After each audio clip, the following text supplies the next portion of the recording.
Bonjour à tous et bienvenue sur Osmose, le podcast qui tente de vous inspirer grâce à mes merveilleux invités.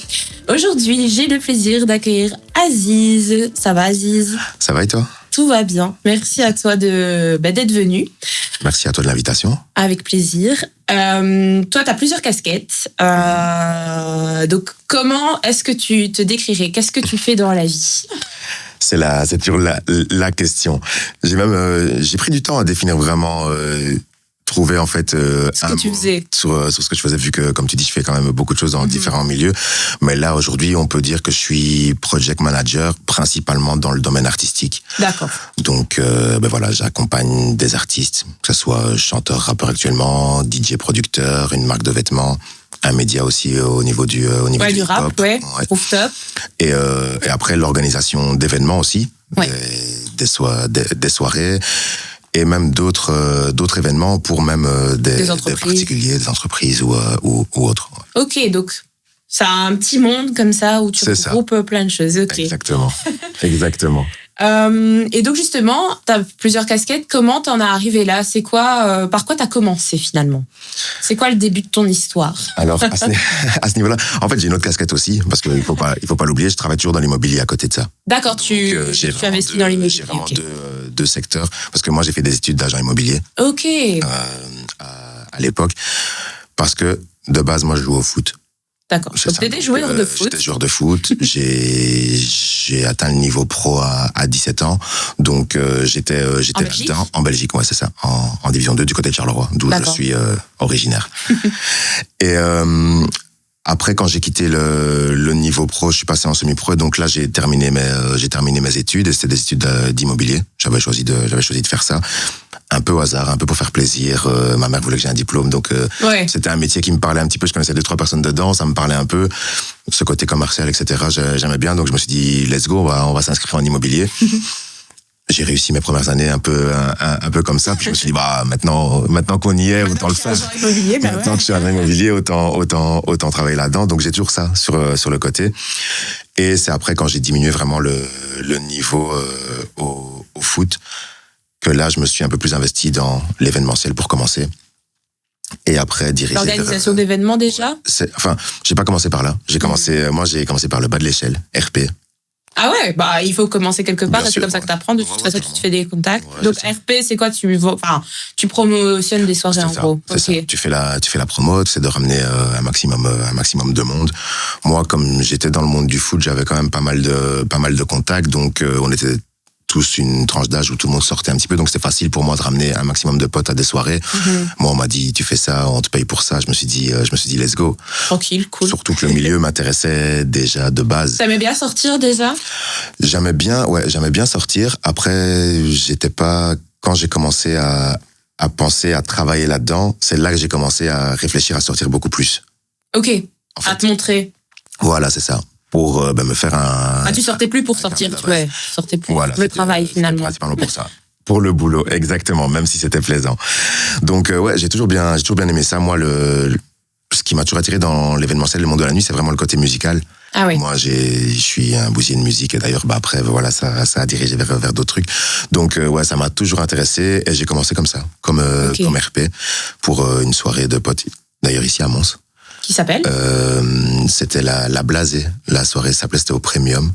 Ah, au fou, je tardais. Le Premium.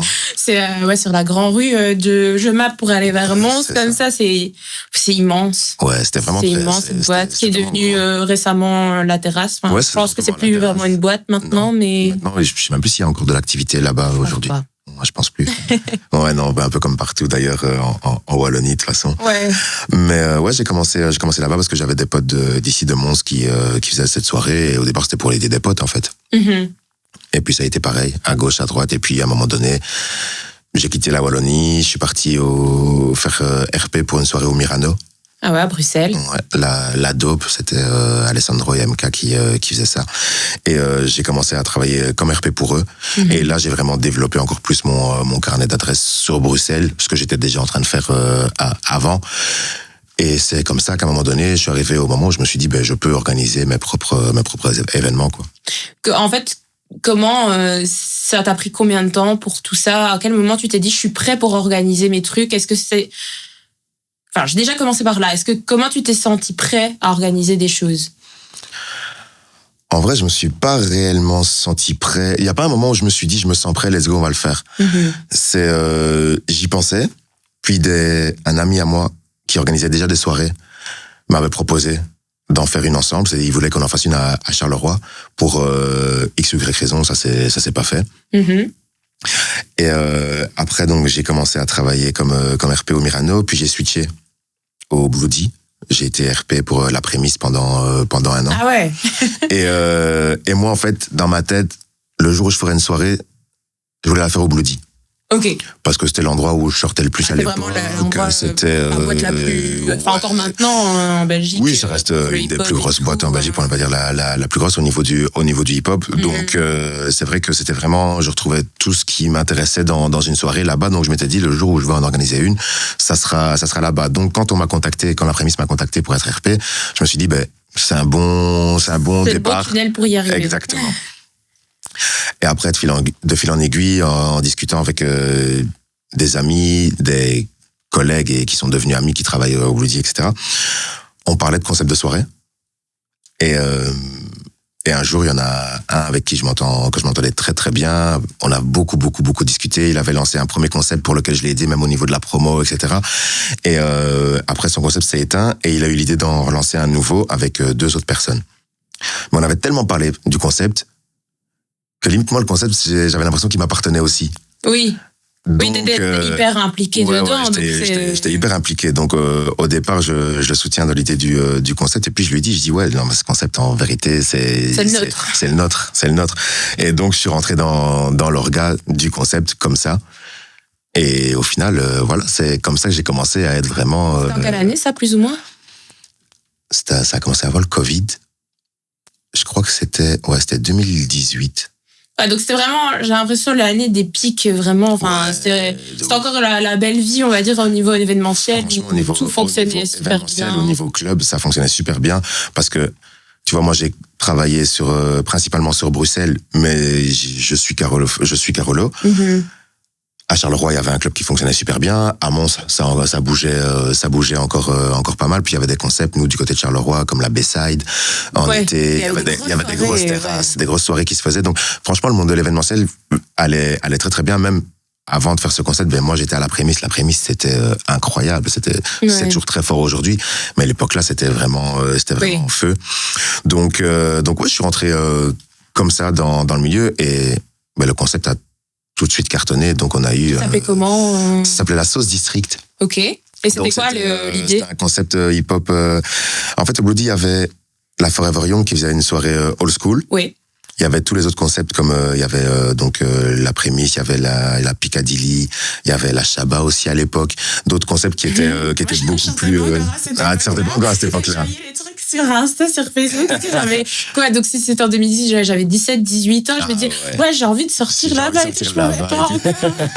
Non, franchement, ouais, ça fonctionnait trop bien, Et nous, on s'est inséré avec un concept en fait qui allait d'hip-hop de 2005 à aujourd'hui, donc à l'époque de 2018. C'est pour ça qu'on misait surtout sur la période de 2005 à 2015, vu que nous, à l'époque, on était jeunes trentenaires, on approchait les 30 ans, on avait connu toute une époque de notre 17 à nos 21 ans où on sortait dans des soirées hip-hop au Carré le dimanche, ou parce que les soirées hip-hop étaient beaucoup moins développées à cette époque-là.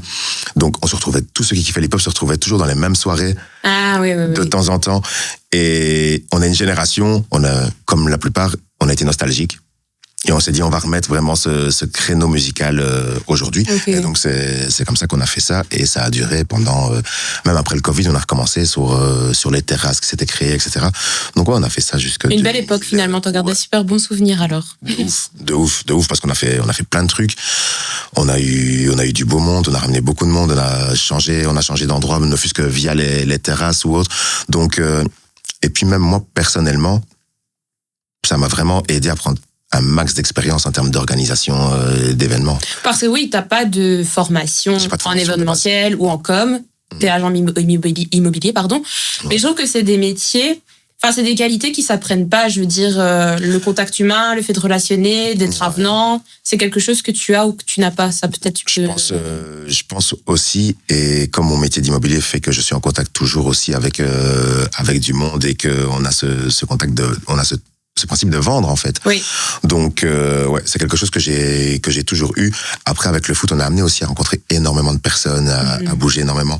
Donc ça m'a toujours aidé. Donc c'est des compétences que j'avais en moi, mais je n'avais pas de vraie ta personnalité formation. aussi. Et ma personnalité qui font que. Parce que tu dois être. Tu peux pas être timide, tu peux pas te permettre de pas parler aux gens. Tu peux clairement pas être timide. Et moi, je suis vraiment pas timide, mais je suis parfois quelqu'un d'un peu plus réservé. Je suis quelqu'un de introverti, on va dire. Voilà, peut-être un peu plus introverti, c'est ça. Mais voilà, je savais que pour ce milieu, t'as besoin de t'ouvrir, d'aller rencontrer du monde. Il y a plein de gens qui le disent toujours en rigolant. Moi, je faisais des kilomètres et des kilomètres. J'allais partout. Je suis de Charleroi, j'allais à Mons, j'allais à Liège, j'allais à Bruxelles. Ouais. Je rencontrais des gens, je faisais des trucs, j'allais à des événements. J'étais même curieux de savoir, voilà, un événement, comment ça se fait, eux, qu'est-ce qu'ils font, qu'est-ce qu'ils proposent, ouais, ça c'est cool, ça c'est bien, ça j'aime moins, etc. Donc, j'ai pris un maximum d'informations de partout. Ouais. Et après, ça m'a aidé à avancer après sur le terrain immédiatement quand on a fait la soirée. Ouais, parce qu'en plus, tu avais ton expérience de toi en tant que client. Ouais. Donc, comme t'aimes les soirées, que t'aimes ça et t'aimes y participer, tu sais ce que les gens attendent. Exactement. Aussi. Exactement. Moi, je savais, et c'était le principe, et c'est le principe de beaucoup d'organisateurs, au final, c'est de faire une soirée à l'image de la soirée où ils aimeraient bien aller. Oui. Donc... et t'y arrivais, en tout cas, t'étais satisfait de ce que t'as pu faire avec cette personne. Notre équipe de 4 au départ, puis de 3, on était tous dans la même direction. Donc, on était on est tous de la même génération, on avait tous ce même état d'esprit. Donc, franchement, ouais, ça fonctionnait trop bien. Parfait. Et donc, clairement. Ça a duré combien de temps, ces soirées-là ? Du coup, ça a duré 2 ans de manière intensive au Bloody, puis il y a eu le Covid. Patatras. Voilà. Puis moi, à l'époque, j'habitais, comme je dis, je suis Carolo, mais j'habitais Bruxelles à l'époque. Donc, c'était super simple pour moi. Entre-temps, pendant le Covid, je suis rentré habiter à Charleroi. Ok. Donc on a continué à faire les soirées quand tout s'est un peu réouvert, donc sur les terrasses avec les restrictions du nombre de personnes, il faut être assis, il faut être debout, sacrée époque. Et quand les clubs ont réouvert, on n'a pas relancé au Bloody. Okay. On n'a plus relancé le concept. Parce qu'il y avait une petite vague qui était passée, il y avait donc on était plus que 3 organisateurs avant à la base d'être 4. Il y en a un qui est parti habiter à l'étranger. Mm-hmm. Moi, je quittais Bruxelles, j'habitais Charleroi. Donc, bref, le concept, c'est un peu estompé. Puis, il y a aussi ce truc, j'ai l'impression qu'avant le Covid, il y avait une certaine population qui sortait. Puis, cette population a grandi, a eu ses projets. Le Covid, ça a quand même duré un bon 2 ans. Donc, entre-temps, si t'étais pas parent, peut-être certains le sont devenus, peut-être ils ont changé de boulot. Surtout, nous, notre clientèle, vu qu'on visait une clientèle jeunes trentenaires, début trentenaire, pendant le Covid, il y en a plein qui sont devenus papa, maman, qui ont quitté, qui ont perdu leur boulot, qui ont dû retrouver autre chose, etc. Et puis, on a perdu un petit peu l'insouciance, peut-être. Clairement. Et puis, la flamme de sortir, c'était plus compliqué. Ça, t'as remarqué qu'il y a la génération peut-être plus jeune a plus ce truc de sortir, de faire la fête. Comment toi tu le vois, pas qu'ils savent encore faire la fête, mais ils savent encore faire la fête. Je trouve qu'après le Covid, les gens se sont habitués à ne plus aller en club. Mm-hmm. Il y a beaucoup de personnes qui ont fait des fêtes, des soirées chez eux, et en fait ils retrouvaient ce que nous on a voulu créer en club, c'est-à-dire faire des soirées comme on a envie qu'elles se passent. Et donc la soirée comme chez soi, ou pendant le Covid, il y a combien de DJ qui sont nés, par exemple ? Oui, c'est vrai. Donc, ça veut dire que tu pouvais faire... là, tout le monde a au moins un pote qui est DJ aujourd'hui. Donc, ça veut dire que... Donc, ça veut dire que tu peux faire une soirée chez toi, ton pote, il vient, tu mixes, t'achètes à boire et t'as ta soirée. C'est vrai que tu vois. Avant, c'était les rappeurs, maintenant, c'est tout le monde. C'est ça. Aujourd'hui, tout le monde a au moins un pote DJ. Ouais, clairement. Donc, tu pouvais faire ta soirée chez toi, t'étais pas obligé de prendre la route, que ça soit payé une entrée ou peu importe. Payer les boissons qui sont parfois plus chères. Et donc, t'avais ton DJ à domicile avec tes potes et tes boissons. Donc, au final, les gens y ont pris goût. Et il y a ceux qui le font en petit comité à 5-6, et il y a des gens qui l'ont fait à 15, 20, 30. Ouais. Parce que nous, par exemple, pendant le Covid, comme il y avait plus d'événements, On a fait quelques petits événements en sous-marin du côté de Charleroi pour un peu faire vivre le peuple. Mais on a quand même... on faisait toujours attention, on essayait de suivre les règles qu'il y avait, les restrictions, avec des nombres de personnes en fonction des endroits, etc. Donc c'était petit comité, mais à un moment donné, on trouvait des endroits plus grands et on était quand même une vingtaine, une trentaine à participer à ce genre d'événement. Donc c'était vite en fait une soirée, sauf que t'avais plus besoin de te déplacer, t'étais à domicile et t'avais les sons que toi tu voulais. Et je crois que ça a touché beaucoup de personnes. Et quand les clubs ont réouvert, les gens qui font attention à leur argent, les gens qui veulent plus se déplacer, les gens qui font les soirées chez eux, ça diminue l'engouement. Ça diminue l'engouement, c'est normal. Ouais. Et comment tu essaies à l'heure actuelle maintenant de retrouver ce truc-là ?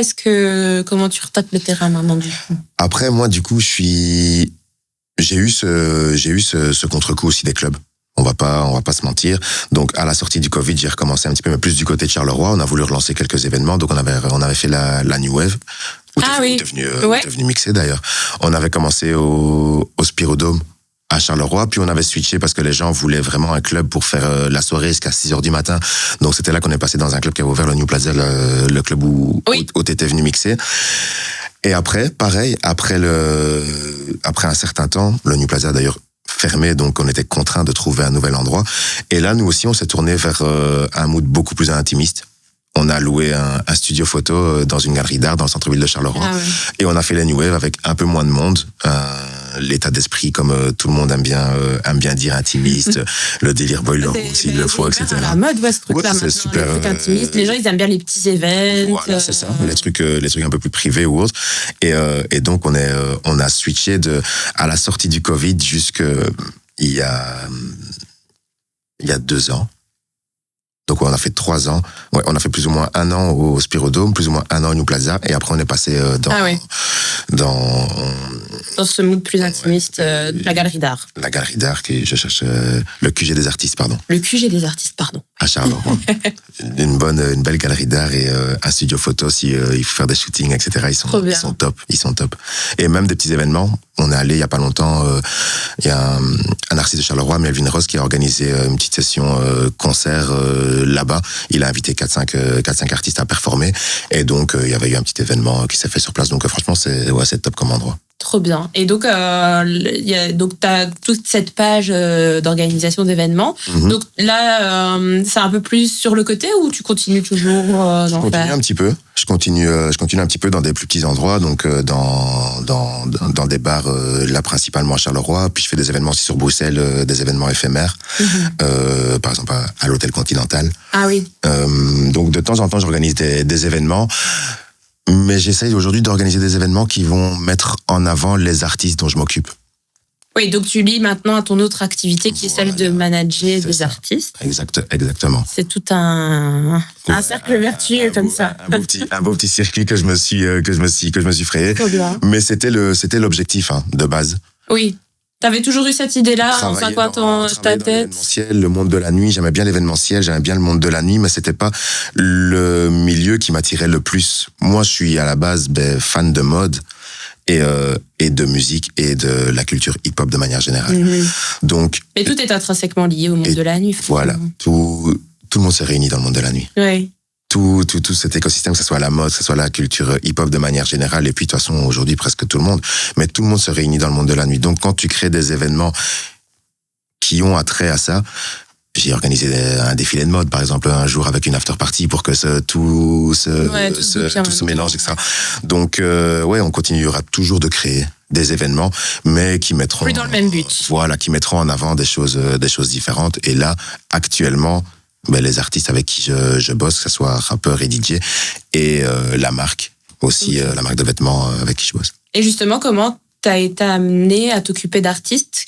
Parce que y a peut-être beaucoup de gens qui veulent faire ça, qui se disent moi j'aimerais trop, mais ça prend du temps en fait, parce que ce que tu apportes à l'artiste, c'est des contacts. Principalement des contacts et une organisation.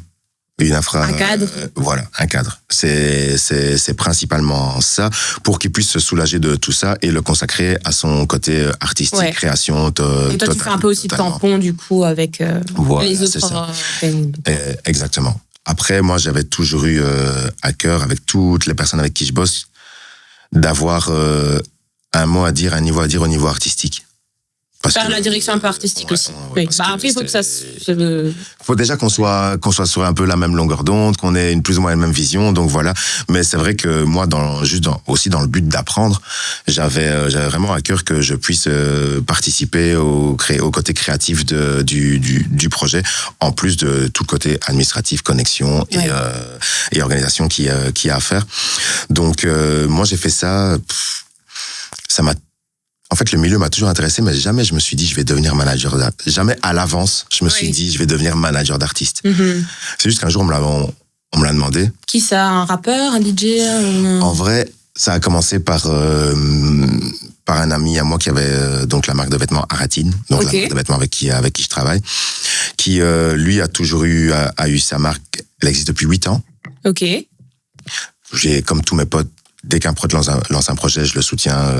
Je le soutiens pour soutenir mes trucs, etc. Donc, je l'ai toujours soutenu. Je lui ai toujours donné des conseils quand il me demandait, principalement pour l'organisation de petits pop-up, etc. Donc, je lui ai dit, écoute, moi, je connais ce shop-là, je connais la personne, on peut aller en discuter, je t'envoie et tout se fait. Et un jour, il m'a dit, voilà, moi, j'ai envie de changer la direction artistique de ma marque. Donc, lui, il était dans le streetwear de manière générale, les t-shirts, aussi, quelques pièces très, très fortes au niveau DA, niveau mode. Mm-hmm. Qui parfois ne parlent pas à la zone à laquelle où on se situe en Wallonie de manière générale ou à Bruxelles. Et lui et moi on se connaît depuis très longtemps et c'est un grand fan de mode aussi. On a toujours parlé mode et on adore la mode, la haute couture. Ok. Et lui, pareil, plus ou moins pendant une partie du Covid, il s'est dit moi je vais changer la DA de ma marque. Il dit et je veux partir dans un délire tout à fait haute couture. Ok. Et il s'est dit malheureusement en Belgique où il n'y a pas beaucoup d'opportunités à ce niveau-là, il dit donc faudrait qu'on travaille à Paris. Ok, ouais. Et lui, c'est un mec qui est artistiquement très très fort, qui aime ça, mais qui au niveau contact, au niveau justement tout ce côté que j'avais, il fait de la création. Ouais, il dessine, il crée, etc. Et mais au niveau contact relationnel, c'est un gars encore très très introverti, qui est pas une personne c'est pas son truc. Et donc il m'a dit, vas-y, assiste-toi, t'as des contacts. Toi, t'as ça. T'as ça en toi, t'as des contacts, t'aimes bien le truc, t'as toujours été derrière la marque. Il dit, tu connais la marque, s'il y a une personne derrière moi qui connaît le mieux la marque, c'est toi. Il dit, t'es pas chaud qu'on s'associe, que tu travailles pour développer la marque. Parce que par après, on s'est associés. Et moi, j'ai pris ça comme un challenge. Je me suis dit, ouais, pourquoi pas. J'avais cet attrait pour le milieu de la mode et je voulais y arriver à un moment donné, c'était le meilleur moyen pour y arriver. Il me propose de développer à Paris alors que moi j'étais déjà en train de faire quelques petits allers-retours Paris parce que à l'époque je faisais que des événements et je réfléchissais à peut-être en faire sur Paris. Ok. Donc j'ai dit en fait ouais, tout est aligné, je dis viens on essaye. Et c'est en quelle année ça plus ou moins? Ça, quand il me le propose, c'est 2021 ou 2022. Un peu après sortie Covid, je crois qu'on est en 2021 parce que le premier événement qu'on fait pour voir si notre collaboration elle est vraiment bien fonctionné, c'est d'organiser, vu que tout était confirmé, c'était d'organiser un show, un défilé digital. Ah oui. Et non, je mens. D'abord, c'était d'organiser un showroom. Un showroom, ok. Un showroom de la marque. Sur Paris, du coup. On l'a fait d'abord à Bruxelles. Ok. On l'a fait d'abord à Bruxelles et on s'est dit on va essayer d'inviter un maximum de personnes hors Bruxelles. Ok. Donc on a invité des Parisiens, on a invité des gars de Londres aussi, plus toutes nos connexions ici, des gens d'un peu partout, et évidemment des Bruxellois. Mais on a essayé d'inviter un peu des gens d'un peu partout. Pour faire connaître le truc, et ça s'est super bien passé. On a fait un bel événement. Et donc, du coup, on a eu des retours. La marque s'est un peu fait remarquer. Et là, on a commencé à être contacté par des maisons de presse parisiennes. Ok. Et on a été contacté par plusieurs maisons de presse. On a à chaque fois refusé parce que la DA ne nous correspondait pas et la manière de fonctionner ne correspondait pas. On s'était dit qu'on allait être patient. Ah, vous vouliez quand même prendre le temps et pas sauter sur la première occasion. Ouais, on voulait ça parce que on voulait que ça nous convienne totalement. Mm-hmm. On voulait pas faire de compromis sur nos idées, sur notre manière de travailler ou autre. Et Et aussi, on va pas se mentir, on était encore en période de test, lui et moi, de comment on va travailler ensemble. Oui, c'est vrai. Parce qu'on avait réalisé qu'un seul événement. Oui, tu savais pas si sur la longueur, vous alliez vous entendre dans le travail. C'est pour ça qu'il m'avait contacté, pour qu'on ait ce genre d'opportunité, qu'on ait ce genre de contact, mais on devait encore voir comment ça allait fonctionner. Donc on s'est dit, on va pas se jeter directement dans les premières propositions. Ouais, on a été grave mature sur le coup. Après, on l'est de manière générale dans notre manière de travailler. Mais donc on a attendu quelques propositions, et à partir d'un moment, on a eu une proposition qui nous a vraiment intéressés. Donc on a été rencontrer les personnes de la maison de presse qui ouvraient un showroom sur Paris, un showroom qui était dédié aux stylistes et aux créateurs pour leur mission, que ce soit sur des clips, sur des shootings ou autres. Ah, comme ça, tu peux prêter des fringues sur ces genres de prestations. Exactement. Et en même temps, vous avez de la visibilité. Voilà, trop bien. Exactement. Et donc on a été les rencontrer, ça nous a parlé, donc on est retourné une deuxième fois à Paris, on a signé, et donc on a travaillé pendant 1 an avec eux. Ok. Et là, du coup, nos vêtements étaient placés sur certains artistes, certaines personnalités. Ça a fait connaître la marque. Nous, ce qui était bien, c'est qu'ils nous ont invités aussi à différents événements. Donc, on a pu se montrer sur Paris et créer un peu notre réseau. Ouais, créer ton carnet d'adresses. Voilà, c'est ça. Et c'est comme ça qu'à partir d'un certain moment, on avait même fini de travailler avec la maison de presse, mais on a pu, une des connexions qu'on a fait, faire un showroom pendant une des Fashion Week de Paris. Ah oui, je me souviens de cette histoire. Donc, on en a fait une première, et on a fait un deuxième showroom ici, il y a bientôt 2 ans. Donc, on a fait 2 showrooms pendant les Fashion Week de Paris avec la marque, et c'était le but de notre collaboration, c'était d'arriver à ce moment-là, ce moment-là, et dans cette zone-là. Donc on s'est dit, Paris réussit finalement. Paris, plus ou moins réussi. On a réussi à mettre à pied à Paris. Si Paris, en plus, tu vis pas à côté. Voilà, on n'est pas là. Les choses se passent encore plus vite, donc. C'est ça, c'est que tout se passe plus vite. Et voilà, exactement. Et comme on n'est pas de là-bas, c'est vrai qu'on a un rythme à tenir par rapport à ça. Mais le pari a été tenu, et ça, je crois que ça m'a un petit peu conscientisé du fait que, ok, je peux accompagner un artiste dans son projet. Ça t'a confirmé sur tes qualités. Voilà, c'est ça. Et que tu pouvais le faire, ouais. Et par après, c'est comme ça qu'un deuxième artiste, un rappeur, Oscar, m'a proposé la même chose, de l'aider à se développer. Et en plus, les gens viennent quand même vers toi, donc au-delà de toi savoir que tu as ces qualités-là, les gens le voient. J'ai jamais démarché personne pour travailler. Si, j'ai déjà essayé avec des artistes, et ça s'est même pas fait au final.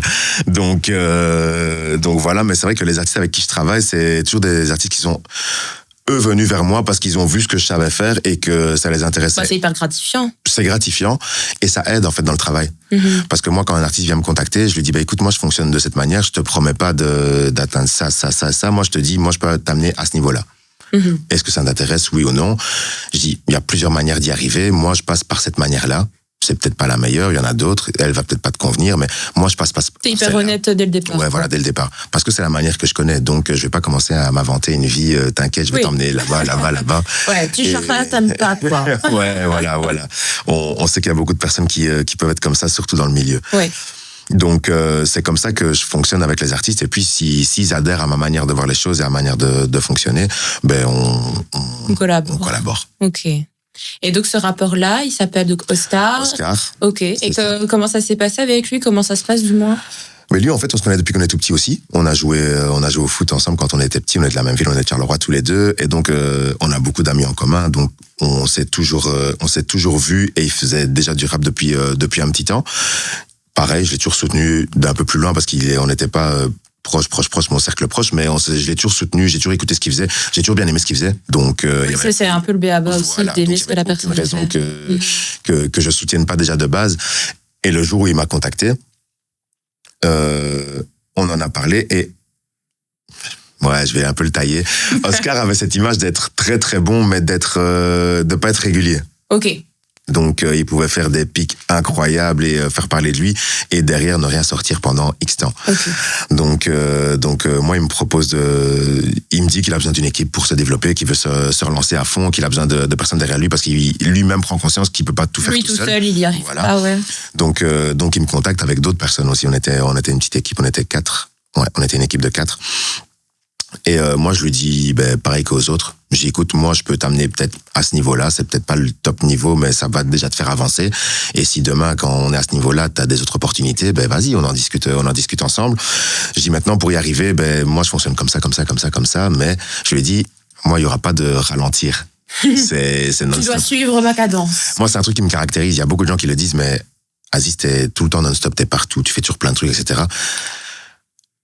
J'estime que c'est un milieu où on n'a pas le temps de ralentir, en fait. Il y a tellement de... Je ne vais pas parler de concurrence, mais il y a tellement de monde. Oui, il y a d'autres personnes qui font la même chose aussi. Il y a d'autres personnes qui font la même chose. Il y a tellement de personnes qui font des choses et qui les font bien que... Surtout à l'heure actuelle, tout le monde a beaucoup de visibilité. Donc clairement, donc il y a... Le niveau à monter. Parce que quand tu as commencé avant Covid, j'imagine que même quand tu organisais des soirées, il n'y avait pas autant la pression sur la communication, sur Insta, sur l'image. Nous, on nous voyait comme des personnes qui étaient très très fortes en communication parce qu'on avait placé plein de petits concepts dans notre soirée, alors que je pense que si on reprend ça aujourd'hui, on est des débutants, on va nous voir en mode mais ça c'est du réchauffé. Tout c'est tellement professionnalisé, et même les petites personnes qui commencent, enfin tout le monde, t'as des petits, ils ont 17 ans, ils ont une caméra, un appareil photo, ils te font des dingueries de communication. Ils te font des dingueries. Là ici, ça n'a rien à voir. Il y a pas longtemps, on a été invité avec Rooftop à un événement à Namur où il y avait c'était un concours de rap. Donc ils ont créé un genre de nouvelle école. Ah oui. Donc il y avait des artistes qui performaient, un freestyle, un clip, une expérience style showcase, et puis le jury dont Rooftop faisait partie devait juger. On a vu un clip, un garçon, je sais pas, il a 19-20 ans. Lui, il a dit ouvertement, ouais, moi mon clip, je l'ai fait moi-même avec mon téléphone, etc. Ça a été le meilleur clip de ceux qu'on a vus. Ouais. Aujourd'hui, avec un rien, tu peux tout faire. Ouais. Avec un rien, tu peux clairement tout faire. Donc, t'es obligé de suivre. T'es obligé de suivre la cadence. Et lui, il m'a dit, ouais, let's go, je suis déterminé à ça. Et là, ça fait 2 ans et demi qu'on bosse ensemble. On est content du niveau où on est arrivé. Qu'est-ce que tu as pu lui offrir, notamment qu'est-ce qui lui est arrivé de plus Après, Oscar était de base un rappeur Carolo qui avait déjà fait quand même parler de lui. Il avait quand même gagné un concours qui s'appelle Poignée de Punchline du côté de Charleroi. Et donc la finale, c'était au Botanique. Il était arrivé 3e, je crois, au Botanique. Donc il avait quand même déjà fait parler de lui un petit peu. Mais il était beaucoup plus catégorisé comme un rappeur Carolo. Comme beaucoup de Carolo, ils n'aiment pas trop s'exporter. Mm-hmm. Sauf qu'aujourd'hui, ben voilà, Après, si tu veux réussir, il faut sortir, il faut sortir d'où tu es. Et quand on est de Charleroi, ben on vise directement Bruxelles. Donc moi, je lui ai quand même donné pas mal de visibilité sur Bruxelles et même de la visibilité de manière générale. Donc il a fait pas mal de scènes. Il a fait la première partie de la tournée d'Isha et Limsa Donald, Pitum Caviar. Ouais. On a fait quelques scènes, on a fait une scène, le Manifest Festival avec, il y avait notamment Sadek qui était invité, etc. Donc, il a fait pas mal de scènes. On a sorti 2 projets, ensemble. Et, du coup, dans tout ce qu'on a fait, dans les premiers projets qu'on avait fait, donc le premier principalement Digitalis, on avait clippé 2 sons. Un des sons a été vu par une réalisation, une prod d'une série. Ok. Donc là, il a eu un rôle dans une série qui passe sur la RTBF là, qui vient de sortir. Très bien. Donc quelques belles choses quand même. Il a quand même eu quelques belles choses, et là on entend encore travailler sur d'autres projets, essayer d'avoir plus de scènes, surtout en été, le festival. Donc voilà, il a quand même eu quelques ça se développe bien. Ça se développe bien. Il est dans une évolution qui lui plaît. Donc on va essayer de tendre ça au maximum, de passer un step supérieur. Hein. Bien sûr. Et justement, donc tu as aussi un média rap. Ouais, c'est ça. Donc tu peux avoir aussi ce recul-là. Aujourd'hui, accompagner des artistes rap, c'est pas de plus en plus compliqué, parce que j'ai l'impression qu'il y a un peu cet essoufflement autour de hip-hop, du rap. Comment tu vois ces choses-là? C'est un peu compliqué, et on le voit par rapport aux médias. Donc Rooftop, en fait, c'est le média de Passy à la base. C'est lui le boss de Rooftop, et moi je collabore avec Rooftop. Et c'est vrai que on le voit que accompagne le mouvement, en fait, de manière générale, la culture hip-hop, le mouvement hip-hop et le rap. Paradoxalement, il y a beaucoup plus de rappeurs, il y a beaucoup de bons rappeurs, mais l'industrie, le milieu a difficile à... Alors, est-ce que c'est le milieu, l'industrie qui doit s'adapter à ça, ou les rappeurs qui doivent s'adapter à l'industrie qui est en place? Je pense que c'est un peu des deux. Et on n'arrive pas encore, je crois, à trouver le bon juste milieu entre ce que des rappeurs d'ici veulent proposer et qui peut montrer quoi, qui peut aller où, qui peut faire quoi. On est en Belgique. On est un pays où on a les plus gros festivals qui existent, donc une visibilité incroyable pour des artistes comme des rappeurs. Tous les artistes rappeurs, on va parler des rappeurs de manière générale, viennent faire des grosses scènes ici en Belgique. On voit les Palais 12, les Sport Palace, donc ING Arena, pardon. Donc tout ça se remplit avec beaucoup d'artistes. Mais les rappeurs d'ici ont un peu ce sentiment de pas être assez mis en valeur. Un peu mis sur le côté. Ouais, par rapport à tout ce qui se passe et par rapport à tout ce qu'on a comme outil ici. Donc, est-ce que c'est la faute des médias qui mettent pas assez en avant les artistes? Est-ce que c'est les artistes qui sont pas assez bons, qui se mettent pas assez en avant, qui travaillent pas assez bien? Parce que moi, je le vois des deux côtés. Je vois le travail qu'on doit fournir en tant qu'artiste pour répondre à des attentes de certains événements. Et puis, je vois en tant que média ce qu'on a besoin qu'un artiste fasse pour être diffusé chez nous, par exemple. Mais il y en a, ils se plaignent que les médias font rien pour eux, mais il y en a, c'est normal que les médias font rien pour eux.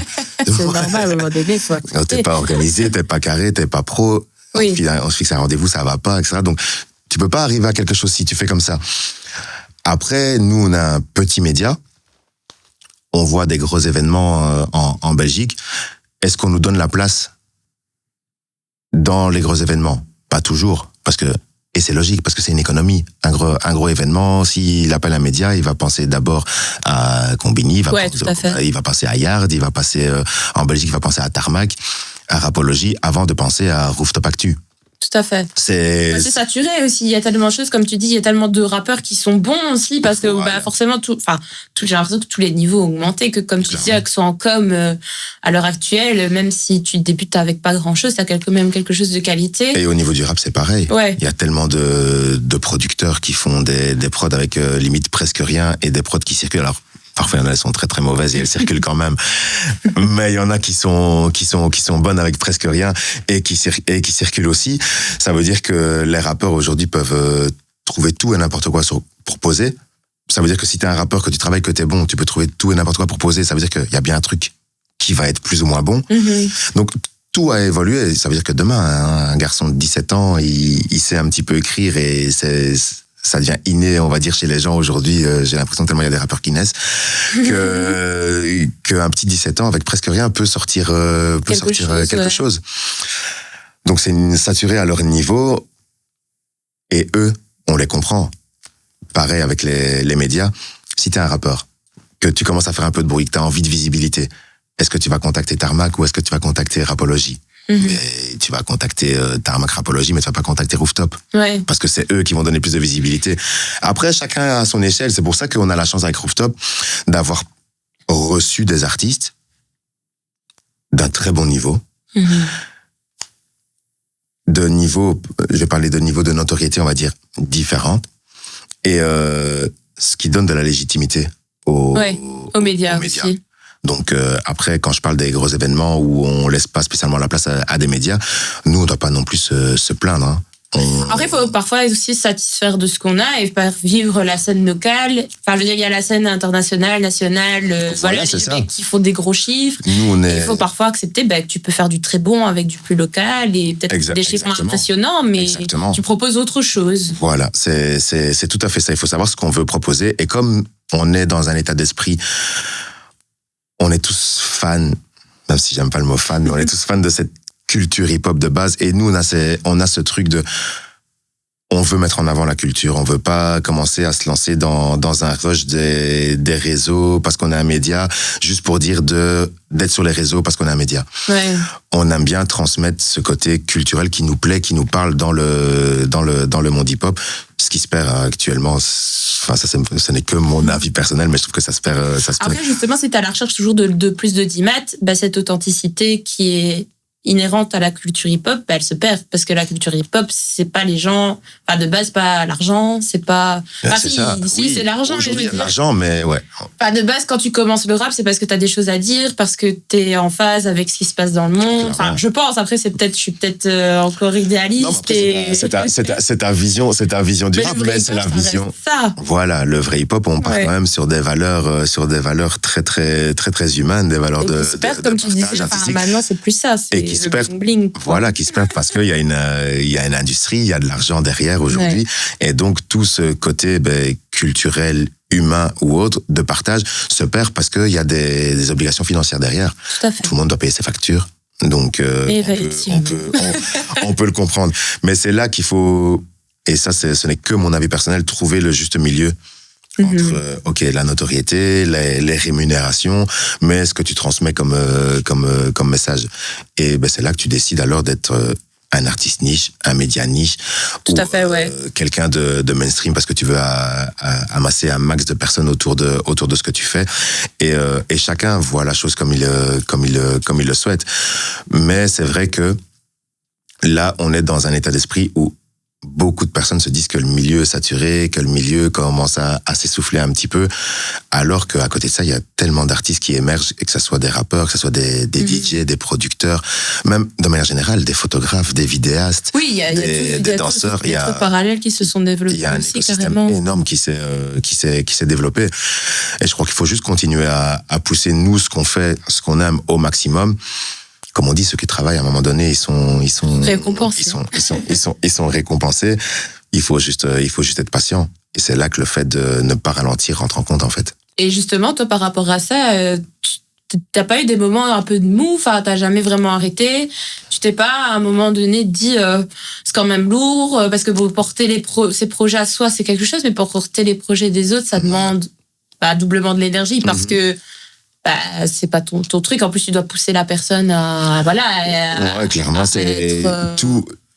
Je suis pas assez maître de tous les éléments pour dire que je sais que ça va y arriver, qu'on va y arriver ou pas. Donc c'est clair que parfois, on se pose des questions. On se dit, est-ce que je travaille avec la bonne personne? Est-ce que je travaille bien avec cette personne? Moi, je le dis, dans ce que j'ai fait, que ce soit de l'organisation d'événements, des artistes que j'ai voulu accompagner ou autre, j'ai des échecs. J'ai clairement des projets que j'ai. C'est pas ça qu'on voit forcément. Et évidemment, c'est pas ça qu'on va montrer, c'est pas ça qu'on voit. Ça aide à se développer, mais à ma petite échelle, j'ai déjà quelques échecs. Donc, parfois, oui, tu te poses des questions, mais moi, je suis tellement passionné par ça que je sais que quelque chose va se passer. Oui. Que ce soit avec un artiste, que ce soit un projet personnel, que ce soit avec deux artistes, ou même des artistes parfois avec qui je collabore pas officiellement. Parce que moi, je fais des missions aussi de temps à autre, que ce soit des missions d'RP, de renseigner pour de la promo, des missions de stylisme.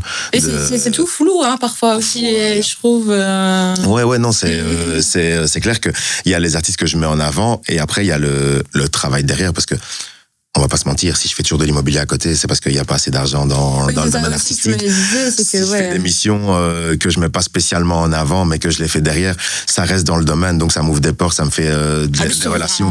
Et ça aussi aux gens, voilà, ça pour les aider. Et ça rapporte les missions que je fais, une mission de stylisme ou alors un shooting que je fais me rapporte plus d'argent que aider un artiste si je prends la même durée, par exemple. Oui, tout à fait. Le temps que j'ai dépassé 6 mois sur un artiste que j'ai aidé à développer, si je prends 6 mois de shooting, moi, personnellement, ou de missions que je fais, évidemment que je vais gagner plus d'argent. Mais ça me permet d'ouvrir des portes, de faire certains contacts, de gagner un petit peu d'argent, et tout ça va aider aux artistes. Finance ta passion. Et les artistes que il faut trouver ce juste équilibre-là, parce que sinon, c'est pas possible. Tu peux pas survivre. Tu peux pas survivre. Tu pourrais pas avoir que ce boulot alimentaire, on va dire, parce qu'il manque quelque chose à ta vie. Et de l'autre côté, tu pourrais pas faire que ta passion, parce que la passion, c'est bien beau, mais comme tu dis, ça paie pas les factures. Exactement. Et là, aujourd'hui, j'ai de la chance. Aujourd'hui, je peux dire que mon boulot que je considère alimentaire, c'est l'immobilier. Ouais, que t'aimes aussi. Que j'aime aussi. Et donc, l'immobilier et tout le domaine artistique, que ce soit les missions que je fais ou l'accompagnement d'artistes, sont plus ou moins au même niveau de rémunération aujourd'hui. Donc ça, c'est, on va dire, une chance que je peux avoir. Ça a pris des années. Enfin, tu fais pas ça depuis hier non plus. C'est pas une chance, c'est du travail. Effectivement, c'est pas de la chance. Et ouais, clairement. Mais après, on a aussi un rythme de vie qui fait qu'on a toujours besoin de gagner de l'argent. Oui, on en veut toujours plus. On en veut toujours plus, et donc on lâche pas les deux jobs. Après, moi, je me dis, tant que j'ai l'énergie, il n'y a pas de raison que j'arrête là. Ouais, clairement. Non, pas du tout. T'as jamais arrivé à un moment, pas au burn-out ou... Ça arrive, si, oui, ça m'est arrivé une période où j'étais un peu épuisé, clairement, parce que l'immobilier, Charleroi, puis j'habite Charleroi, je suis tout le temps à Bruxelles, je suis tout le temps à Paris, les allers-retours, etc. Ouais, ça fatigue. Ça fatigue. Il y a un moment où tu te dis... est-ce que ça vaut vraiment la peine de dépenser autant d'énergie pour les retours qu'on a? Oui. Mais si tout le monde pense comme ça, plus personne ne fait rien et tout le monde arrête. C'est vrai aussi. Oui, moi je trouve ça cool de penser comme ça parce que, en fait, ça revient un peu à ce truc où on se disait que tout se professionnalise tellement que, il y a souvent des mecs qui disent, sur TikTok, je vois souvent, ouais, ils sont où les mecs qui commençaient, ils faisaient des trucs juste pour sortir des trucs et c'était pas forcément de top qualité, mais juste ils avaient envie de le sortir et ils le faisaient et c'est tout au final. Clairement. Et finalement, peut-être qu'il faut revenir un peu à ce truc-là de juste faire les choses parce qu'on a envie de faire les choses et pas parce qu'on attend. Voilà, exactement. Le succès, l'argent. C'est totalement ça. Parce que si je m'étais fixé l'objectif d'avoir un succès, j'appelle pas ça un succès moi vraiment, mais bref, la vision d'avoir pop sur les réseaux, de gagner, d'être invité à gauche, à droite, ce qui ne veut pas dire gagner d'argent. Parce que ça aussi, il faut se l'avouer. Être partout, être devant les écrans, être sur les réseaux, ça veut pas dire que tu gagnes ton argent. Ah bah non. Donc, c'est très peu de personnes finalement qui y arrivent. Exactement. Donc, si j'avais visé ça avec des sommes d'argent, ben j'aurais sûrement déjà arrêté depuis longtemps. Ouais, tout à fait. C'est parce que moi, je suis passionné par ça et puis je suis quelqu'un d'obstiné et de déterminé. Et je sais, là maintenant, aujourd'hui, je suis une personne qui peut dire, je sais qu'il y a quelque chose de grand qui va arriver. J'estime que ce qui se passe déjà maintenant, c'est bien. Ouais, t'es déjà content. Ouais. En fait, c'est bien parce que tous les jours, je peux vivre tous les jours, je fais ce que j'aime. Donc, c'est bien. Après, comme on aspire toujours plus, moi, je suis quelqu'un qui aime bien être une personne de l'ombre déjà à la base, même si on dirait pas. Oui. Ouais, non, là, maintenant, faut se l'avouer, faut se le dire. On dirait pas que je suis quelqu'un qui aime bien être dans l'ombre. Ouais, on va pas se mentir, on va arrêter de faire semblant. Mais j'ai pas besoin d'une reconnaissance aux yeux du monde. Sauf que aujourd'hui, un travail bien fait, il est bien fait quand il est reconnu aux yeux du monde. Oui. Et qu'on le sait, ouais. Surtout que ça se sait, ouais. Quand ça se sait. Donc, je me dis que, ouais, en fait, il faut passer par là. Mais il y a toujours des conditions.